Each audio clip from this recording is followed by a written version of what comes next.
Today's topic is God help us to number our days. Help us to number our days. In other words, help us to count how many days of my life I have now left in my hand. That prayer is prayed by Moses in Psalm 90. So let me read these two verses. He gives a beautiful description of what human life is, and that's why in verse 10 he said, our days may come to 70 years, or 80 if our strength endures. Yet the best of them are but trouble and sorrow. Life is 70 if you're strong enough, 80. These days some people live up to 90, some even cross 100. But even the best of them is filled with trouble and sorrow, for they quickly pass and we fly away. So that is the nature of man. That is the nature of this earthly life. That it is here today, it is gone tomorrow. We just fly away. Particularly in the Old Testament, the concept of heaven and hell that we have in the New Testament wasn't developed as it is. So what Moses is saying is, God, this life is brief. Of course, Moses lived up to 120 years. 40 years he lived in the palace, 40 years in the wilderness, and the next 40 years he lived as the prophet and the leader and the ruler of a great people. Yet he begins to describe the general life of every human being and says, therefore his prayer in verse 12 is, teach us to number our days that we may gain a heart of wisdom.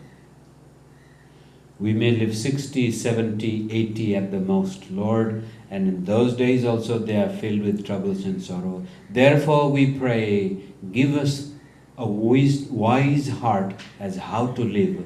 And how do we get this wisdom? By counting the days we have been given.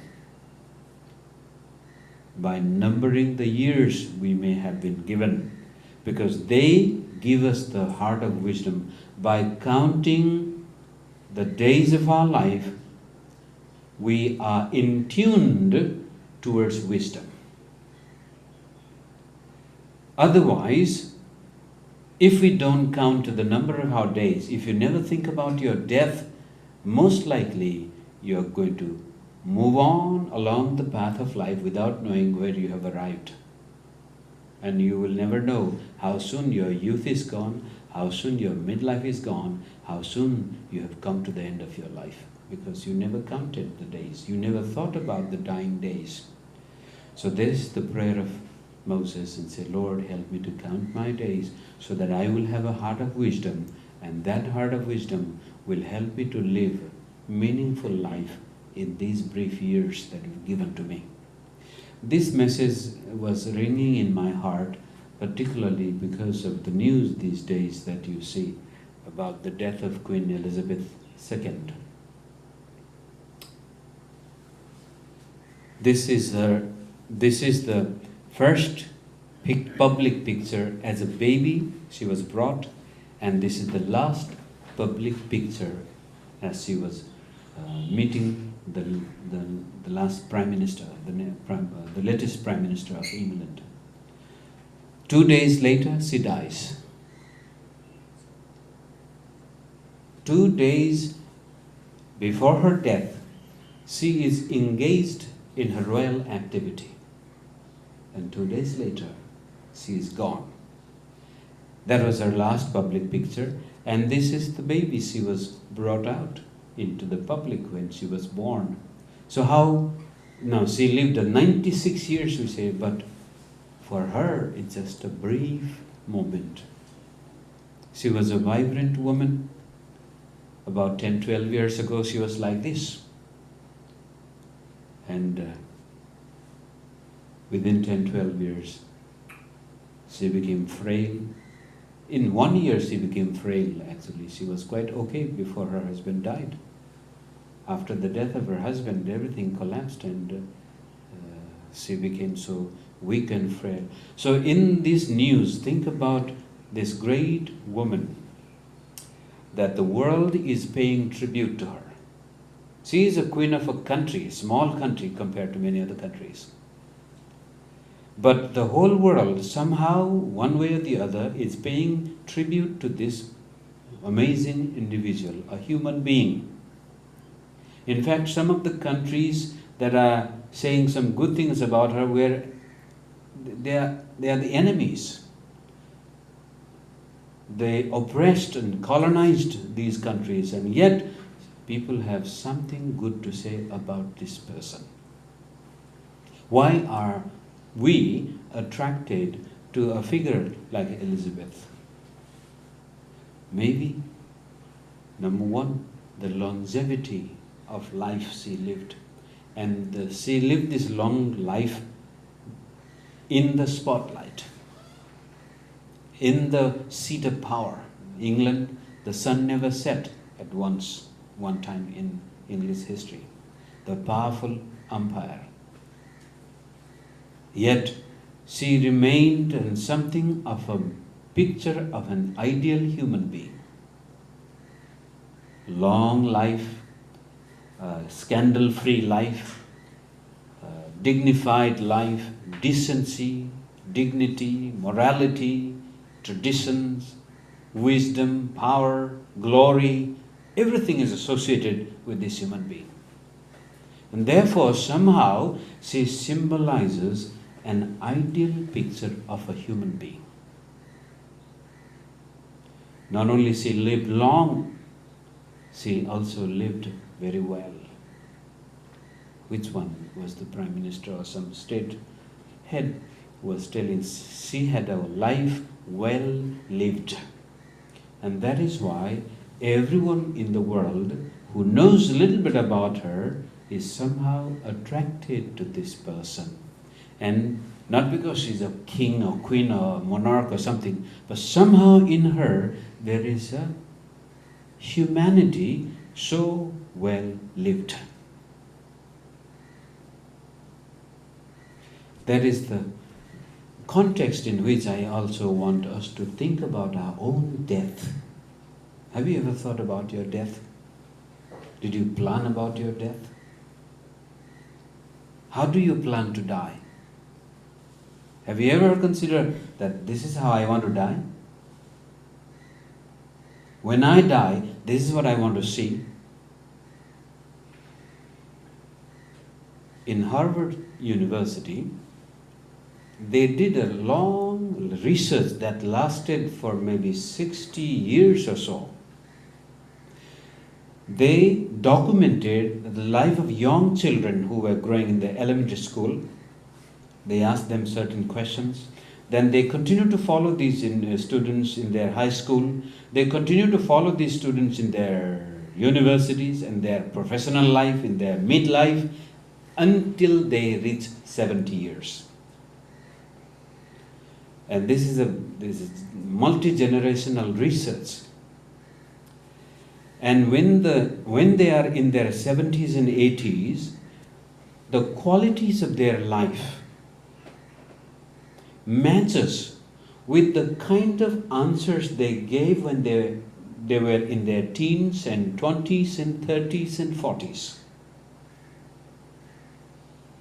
And in their 70s, they were again asked, what is the most important thing in your life? One thing common was relationships, interpersonal relationships. And the people who maintain that relationships are important in their 20s and 30s and 40s and 50s, they remain healthy and happy and positive and successful. And some of them also died. They died in a very meaningful way. But the people who had a negative view of life, negative view of relationship, negative view of everything, in their 70s, Some of them are lonely, miserable, chronically sick and living in some care houses, no family, no relationship, no children, not very successful, lived a mostly poor life. Because right from the beginning, how you think impacts your whole course of your life. Therefore, what Moses is telling, Lord, help me to plan my life very carefully right now. It's not just a Moses prayer, it's a prayer for every human being. Lord, help me to number my days so that I will have a heart of wisdom, that I will know how to live, and I will know what is important in life and what is not important in life. So based upon the kind of thinking I will have my end also accordingly. Many people who thought old age is going to be, one other factor was fear. The people who were fearful about their old age, they ended up in a fearful situation. The people who had faith in God and who had, my life will be fine. In the old days, I'll have a fine life. They remained fine in their old days. But people who are fearful, in the old days, I'm afraid I might be invalid. I'm afraid I might become terribly sick. I might not be able to take care of myself in my old. There may be no one to take care of me. They ended up in that situation. But people who had no fear of future, they were hopeful. My future will be bright. My future will be fine. They always had someone to take care of them. They did not live miserable life for long. When they died also, they died meaningfully, purposefully, just like Queen Elizabeth. 2 days before, she was involved in royal activity. 2 days later, she is gone. The point is, how you live your life will be determined what you think about your death, your old age. How long do you want to live? Though life is short in this earth, but that is not the end of life. So let's go to Solomon now in Ecclesiastes chapter 3 verse 11 and 12. In fact, the whole chapter is talking about life and time. How there is time for everything. There is time to be born and time to die, time to do this and time to do that, and time to love and time to hate, time to live in peace and time to fight and all. After having said that, he said this in 11. God has made everything beautiful in His time. Though we may live 60, 70, 80, but God has made everything beautiful in His time. He has also set eternity in human heart. The reason we like to think about Elizabeth and we respect her because she lived a long life. Longevity, eternity is in our heart. Nobody wants to die early. Except in some cases when they become too depressed and commit suicide, that is a different case. But mostly human beings don't want to die soon. We want to live long as possible. Because there is a something called eternity God has placed within our heart. And that's when anyone who believes in the Lord Jesus Christ, they receive a kind of life that is eternal. God has set eternity in our heart, yet no one can fathom what God has done from beginning to the end. We don't know how long we will live. We don't know when we will die. But yet, this is the approximate life that God has given to humanity. 70, at the most 80. So Lord, help me to count my days so that I will also be able to put my faith in you, knowing that you will do everything beautiful in my life. And when you do everything beautiful in my life, I will have a heart of wisdom that recognizes your hand in my life. And because of that, I will know how to live.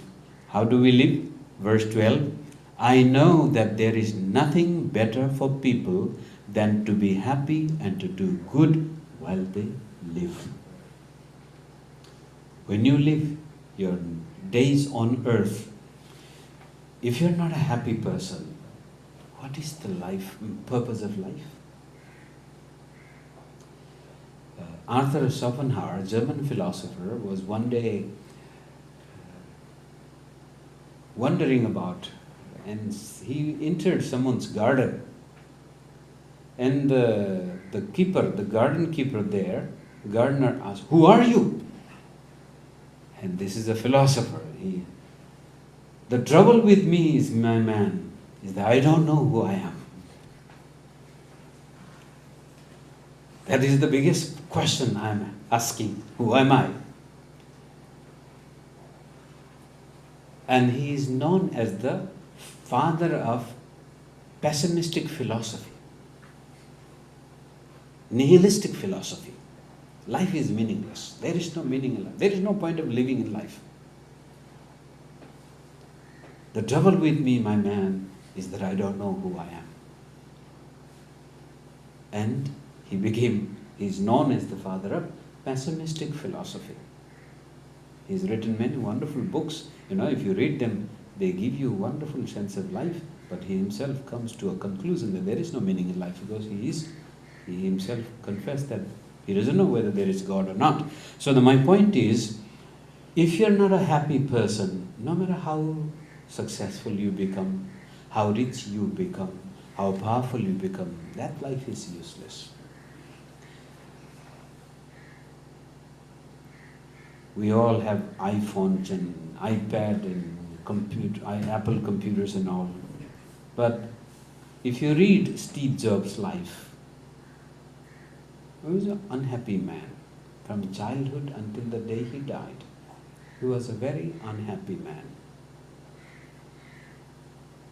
So, there is nothing better for man than to be happy and to do good.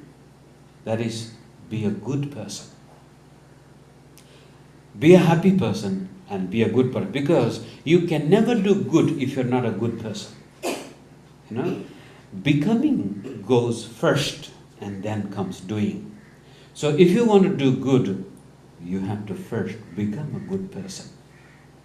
So it goes the same. Be happy and be a good person. Do good to others. How can you do good unless you are a good person? So there is nothing better for human being to do while we are in this world than to be happy and to do good unto others. In other words, if I'm a happy person, then only I can give happiness to others. If I'm a miserable person, if I'm an unhappy person, I don't think I can give happiness to others, because you can never give what you don't have. So, help us, O God, to number our days.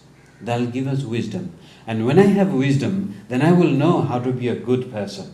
When I know how to be a good person, I will know how to do good to others. And when I do good to others, what happens? It's a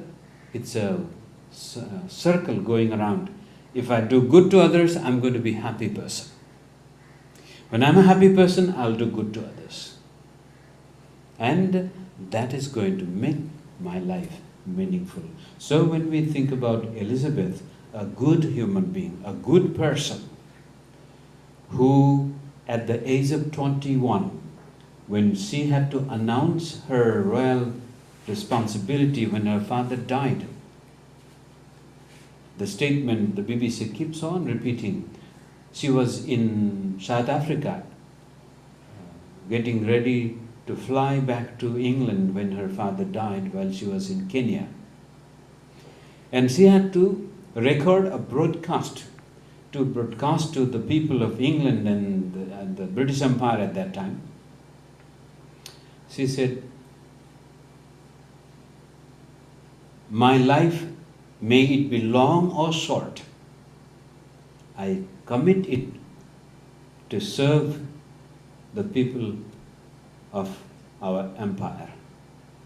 And may God help me to fulfill, to make good of these words, to make good of my vows." That's what her words.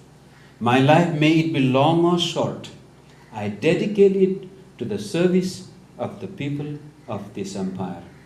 May God help me to make good of my vows." And she did live long, and she did submit to the service of her kingdom.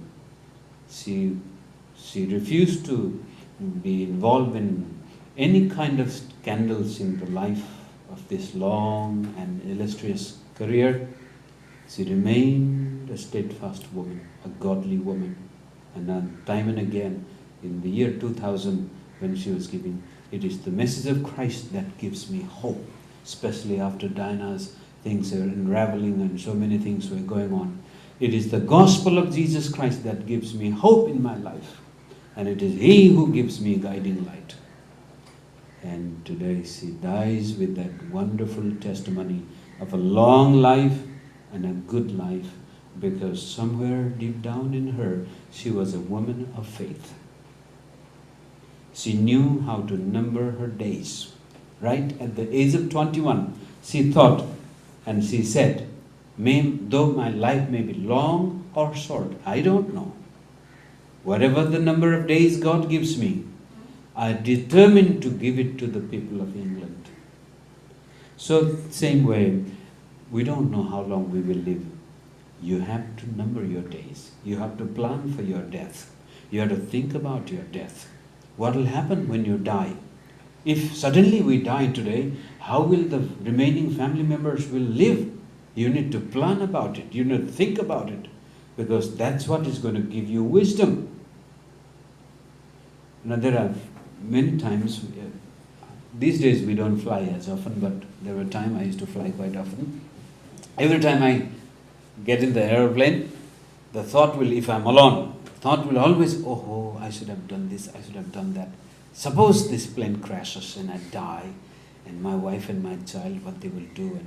And always I had that thought in mind. Next time I fly, I have to do this, this, this. Next time I have to fly, I have to fix this, so that if in case I die, my family will not suffer. It gives you wisdom. And then, when my wife and I were busy in ministry in Nepal, there was this desire to finish my PhD before 40 years of my age. Even though we could have done it if we studied straight away, but due to the ministry I couldn't, but somehow I did it. So there is this desire to do something before your time is finished. When you think about your death, your time becomes very important and your relationships become very important. You don't want to die as a bad person. You want to die as a good person. When someone remembers you, you want them to remember something loving, kind, and good human being. You don't want to remember that person, good ridden, gone. No, you want the people to say, oh, I really like that person. She was a good person. So, numbering your days helps you to recognize how short time is, and then how important the relationships are. And my time is gone. Let me quickly add one more point. To be happy and to do good in life, number one, you have to remember you have a limited time. How do you remember you have a limited time? You need to think about your death. You need to think, suppose you die today. Will you be happy? Are you happy to die today? You can say, yeah, I did what I wanted. I'm okay to die. Can you say that? We must be happy to die today. How can you do that? If you have set certain goals in your life. That's why the second point is, to be happy and a good person, have a dream or purpose in life. Because if you don't have a dream, don't have a purpose in life, you will not be a happy person. You will not know whether you're happy or not. So you have to set a certain goals in your life, certain standards in your life. Lord, you've given me 70 years, for example, and in these 70 years, this is what I want to see in my life. This is what I want to do in my life. So to give an example, I will not go through all those verses here, but there are 3 individuals who had certain dreams in life. Or these individuals' lives were driven by dreams or controlled by dream. And number one is Joseph. In Genesis chapter 37, we see Joseph had dream. And that dream indicated he would become a ruler. He would become a powerful person. There will come a day when his brothers will come and bow down before him. There will come a day when parents will come and bow down to him as a ruler, as an authority. But that dream took a long, long time to come true. So because of that dream, Joseph's brother hated him. And they wanted to kill him. They put him in the pit alive. They wanted to bury him there. But his dream must have given him courage. No. They cannot kill me. One day they have to come to bow down before me. I have a dream. Then they sold him into Egypt as a slave. And while he was sold into an Egyptian's home as a slave, he became a faithful administrator of the house of his master. Because he knew he had to be one day he will be a ruler. So he has to learn how to manage a household affair first. So he became a faithful steward of his master. And there were times he was tempted by the mistress of the house, and yet before God, his dream kept him blameless. No. My relationships matter. I cannot betray my master. This is his wife. I must honor and respect my master. This woman may have fallen, she may have a loose character, but I cannot betray my master. That's what he said. My master has given everything. How could I do such a thing and sin against God? Relationships kept him there. And then finally, in the prison also, he maintained everything beautifully. His dream continued to give him the impetus to become the best man in prison. You see, many people, they complain about life. They complain about their job. They complain about their career. But the problem is, instead of complaining, if they would have focused on themselves and making themselves the best version of themselves, become the best that you can in terms of utilizing your time and talents and in terms of building interpersonal relationships. If you can be the best version of yourself, then other things will take care of itself. So many people who are working, they complain about their boss. Yeah, some people may be really bad, that's a different case. But in most cases, if you become the best human being that you can be, you will never run out of options in life. So dreams do that.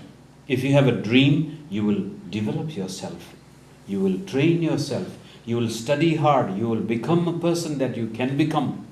Joseph became the best administrator in prison. And eventually, he becomes the ruler. When he became the ruler of Egypt, he did not discard his family and his brothers. The wicked brothers that they wanted to kill, they came to Egypt, and when he saw, his heart was broken. He did test them, not because he hated them, he wanted to see whether the wickedness is still in their heart. The guy who sold him, the guy who said, let us sell, became the first person to say, please, I want to be your slave. Release this younger brother. Keep me as your prisoner. They had come full circle of their own wickedness. And yet, Joseph did not mistreat them, did not take advantage of his brothers, and did not disregard his responsibility of taking care of his wicked family, wicked brothers. So, dreams help you do that. Dreams in the context of the shortness of life we have. We don't have many years to waste here. We have a few years, and a relationship can be broken one day. At a time, you can just break any relationship. But to build a relationship, it takes lifetime. So pay attention to your relationship and pay attention to how you use your time. Joseph's dream. Then we have a Jacob's dream. In Genesis chapter 30, Jacob was serving his father-in-law for many years now, and he had nothing in hand. He wanted to go back because his father-in-law 10 times he cheated him. Jacob cheated his brother 1 time, but his father-in-law cheated him 10 times. So he is so sick of his life, he is tired of his life, and somehow in his dream, he heard God. Actually, it's in chapter 31:10, he has a dream from God. So he said, I want to go home. The father-in-law said, okay, no. I know God is with you. Don't go. From the day you came, I saw God was with you. Whatever you did, God blessed, and I became a very rich man now. So I don't want you to leave right now. So stay some more years and name your wages. How much do you want me to give? And Jacob said, don't give me anything, but there is a dream I have. He didn't tell the dream, but give me the animals or the sheep and the goats that will be spotted and speckled. Any goat or a lamb that is this, it's mine. Anything that has no strip, no speckle, not spotted, that is yours. But the point is, when Jacob made up his mind to do that, when he brought the flocks to the place where they used to drink water, what did he do? He cut branches of a tree, made them speckled and spotted, so that the animals, when they mate and drink water, they would be looking at a tree branch that has many different colors. Some black, some white, some yellow, or whatever it is. So the point was that the dreams that you have in your head has to be visualized with your eyes. Every animal that mated by drank water by looking at those spotted branches, they gave birth to the spotted animals. And Jacob became a very wealthy man. And his brother-in-laws and everybody was so mad at him. And the main point is, visualize your life. Think about what kind of a man or a woman you will be when you become 60, 70, 80. Think about your children, what kind of life you want them to be. Your dreams have to be visualized. You have to be able to see yourself 50 years from now, 20 years from now, 10 years from now. You should be able to see yourself. That's what Jacob did. He saw he has a huge flock of animal, the goats and sheep that were full of stripes and spots and speckled. And he acted that in front of the animals. Even the animals were affected by that. So the point of dream is that if you don't see yourself, you will not be there. And lastly, Abraham's realization of his dream. That can be done through his changing of name. In Genesis chapter 7 verse 5 and 15, God changes Abraham's names and Sarah's name. Abraham became Abraham, Sarai became Sarah. The first name was the dignified father or respected father. He was a respected person maybe, but he had no children. But Abraham means father of many nations. So every time someone calls him Abraham, he feels within his body, oh, I am supposed to be the father of many nations. He can sense that one day I will become a father of many nations. The point is, you have to have a dream in your mind. That dream has to be visualized, and then dream has to be felt in your fiber of your body. It has to become part of your vein. You should have that feeling when you become a successful person. How will you act? Will you become proud and arrogant and destroy everyone that was against you? Or you will become a kind and compassionate person who is there to help everyone. You have to feel it in your vein, in your skin. Then only you become a successful, happy, and a good person. A person who numbers his days, a person who has a dream, a person who visualizes his dream, and a person who realizes he can feel the emotions of that dream, will one day die like Elizabeth and be remembered like a good human being. And therefore, the Bible says, help us, O God, to number our days. If you never think about your death, you're going to waste your life. If you never think about your dreams, you will never know when you arrived or not arrived. And when you have no dream in life, when you don't count your time properly, you will most likely be an unhappy person. And wherever you go, you bring unhappiness. If you marry also, you become unhappy. If you not marry also, you become unhappy. If you have children also, unhappy. You become old, grandmother or grandfather also will be unhappy. Wherever you go, you'll be an unhappy person. Therefore, not to become like that, right from now onward, count your days and put them into perspective by having a dream in life. You may not become a Prime Minister of India, I don't know. You may become, I don't know. But we all have to have our dreams, certain things for which we live. And within that dream, have a dream of being a happy person, satisfied person, content person. If today is the day to die, you should be happy to die. If it is 20 years later, you should be happy. 50 years later, you should be happy. And then leave behind something for others also. Do good to others. Nothing better than being happy and doing good to others. Let's pray.